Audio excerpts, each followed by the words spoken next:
আলোকিত মানুষ গঠনে রমজানের কি ভূমিকা রয়েছে আপনি আমাদের দর্শকদের জন্য কি বলবেন?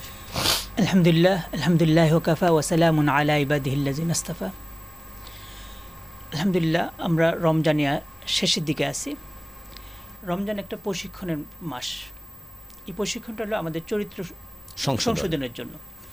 যে আয়াত আপনি একটু আগে তেলাওয়াত করলেন, যেখানে বলা হয়েছে যে লাআল্লাকুম তাত্তাকুন, তোমাদের উপর রোজা ফরজ করে দেওয়া হয়েছে যেন তোমরা তাকওয়া অর্জন করতে পারো।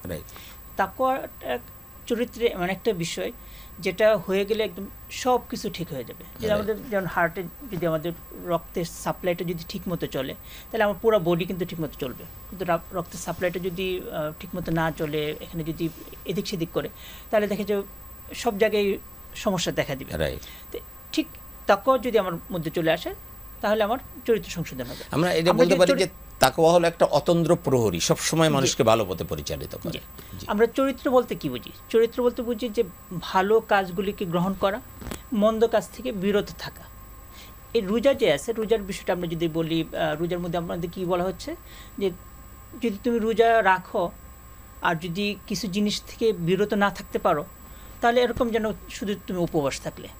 তাহলে আমি উপবাস থাকা তো আমার দরকার নেই, শুধু শুধু আমার উপবাস থাকা দরকার। তাহলে কিছু জিনিস থেকে, মানে শুধু আমার খাবার এবং পানীয় এগুলি থেকে বিরত থাকলে হবে না, আমাকে আরও কয়েকটা জিনিস থেকে বিরত থাকতে হবে। যেমন আমার মুখটাকে নিয়ন্ত্রণ করতে হবে, গীবত থেকে নিয়ন্ত্রণ করতে হবে, বা পরনিন্দা থেকে করতে হবে, মিথ্যা থেকে নিয়ন্ত্রণ করতে হবে।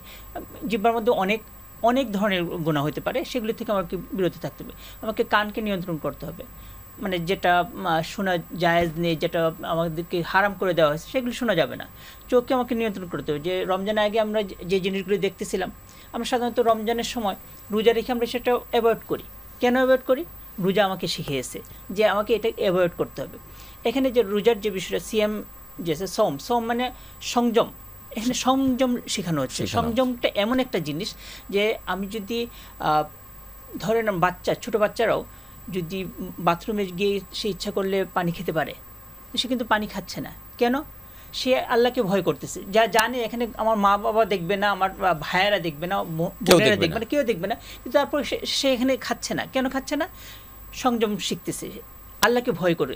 এই জিনিসটা যদি আমার ভিতরে চলে আসে, তাহলে আমি কখনো, আমার দ্বারা পাপ হওয়া সম্ভব না। আমি একটা মেয়েকে আড়ালে পেলাম, রাস্তায় পেলাম, একা একই যাচ্ছে বলে আমি কখনো ইফটিজিং করবো, এরকম হতেই পারে না। একটা বিষয় যে যদি আমরা জানি যে রাসূলুল্লাহ সাল্লাল্লাহু আলাইহি ওয়াসাল্লামের কাছে একবার জিজ্ঞাসা করা হয়েছিল, মানে রাসূল সাল্লাল্লাহু আলাইহি নিজেই বলছেন যুবকদেরকে, এই যুবকরা তোমরা যদি তোমাদের চরিত্রকে যদি সংশোধন করতে চাও, চরিত্রকে যদি নিয়ন্ত্রণ করতে চাও, তাহলে তোমরা যাদের সামর্থ্য আছে তারা বিয়ে করে ফেলো। আর যদি বিয়ে না করতে পারো, তাহলে বিকল্প কি? রোজা। তাহলে রোজাটা হলো আমাদের চরিত্রটাকে নিয়ন্ত্রণ করার জন্য একটা অন্যতম একটা মাধ্যম।